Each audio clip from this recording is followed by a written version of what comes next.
ஒரே ஒரு கன்ஃபியூஷன்னா உருவாக்கி வச்சிருக்குது பாஜக.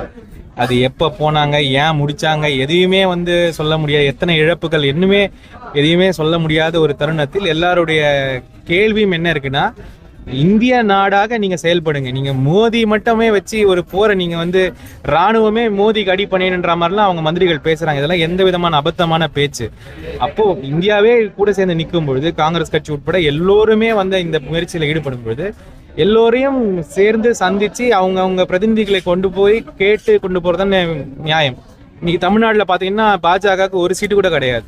அப்போ இங்க தமிழ்நாட்டுல யாரு தமிழ்நாட்டை ரெப்ரசென்ட் பண்ணுவாங்க, நீ இங்க இருக்கிற அரசாங்கம் தான் முடிவு பண்ணணுமே தவிர அவங்க முடிவு பண்ணா இது மறுபடியும் இது கட்சிகளுள் குழப்பத்தை உண்டாக்கும் விஷயம் தான். எதுலையுமே அந்த குழப்பத்தை உண்டாக்கி அவர்களுடைய ஒரு அஜெண்டாவை மட்டும் தான் சிலருக்கு ட்ரை பண்றாங்க. அதுதான் பார்க்க முடியுது நம்மளால. சார், தமிழகத்துல ராஜ்யசபா எம்பிக்களுக்கான பதவி காலம் ஜூலையோட முடிவடையுது. காங்கிரஸ் தரப்புல ஒரு சீட்டு கேட்பீங்களா?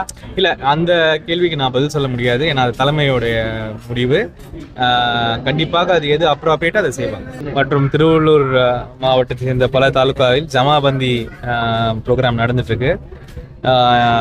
இந்த வருடம் மொத்தம் நம்மளுடைய திருவள்ளூரில் மட்டும் 1,00,000க்கும் மேற்பட்ட பட்டா இதுவரைக்கும் கிடைக்காத ஏழை எளிய மக்களுக்கு பட்டா வழங்கப்பட்டிருக்கிறது. இது ஒரு வரலாறு நிகழ்ச்சி. தமிழ்நாட்டிலே இப்போ அதிக பட்டாக்கள் கொடுக்கப்பட்ட ஒரு மாவட்டமாக திருவள்ளூர் திகழ்ந்து கொண்டிருக்கிறது. இதில் மாண்புமிகு முதலமைச்சர் அவர்களுக்கு எல்லோரும் நாங்கள் கடமைப்பட்டிருக்கோம். ஏன்னா இந்த பூந்தமல்லி, இந்த திருவள்ளூர் மாவட்டமே இந்த சென்னை அருகாமையில் இருக்கிறதுனால இது பெல்ட் ஏரியான்னு டிக்ளேர் பண்ணி ரொம்ப நாள் வச்சிருந்தாங்க. 50 வருடமாக கூட பட்டா கொடுக்காத எந்த அரசாங்கமும் கொடுக்க முடியாத நிலைமையில இருந்த போது அதை அந்த அந்த சட்ட தடைகள் எல்லாம் மீறி இன்னைக்கு நம்முடைய இந்தியா கூட்டணி, திராவிட முன்னேற்ற கழகம் மற்றும் இந்திய தேசிய காங்கிரஸ் மற்றும் எல்லா தோழமை கட்சிகளுடைய கூட்டணி மக்களுக்கு பட்டா கிடைக்க வேண்டும் என்ற ஒரு முக்கியமான ஒரு குறிக்கோளோடு இன்னைக்கு அந்த பட்டாக்களை கொடுக்கும் ஒரு ப்ரோக்ராம் நடத்திருக்காங்க.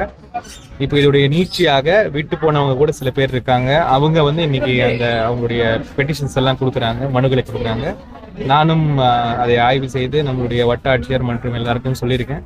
ஒரு ஹியூமானிட்டேரியன் பேசிஸ்ல ரொம்ப சட்டங்கள் எல்லாம் மக்களுக்காக தான். அதுல சரியான முறையில் சட்டங்களை நிலைநிறுத்துவது நம்ம கடமை.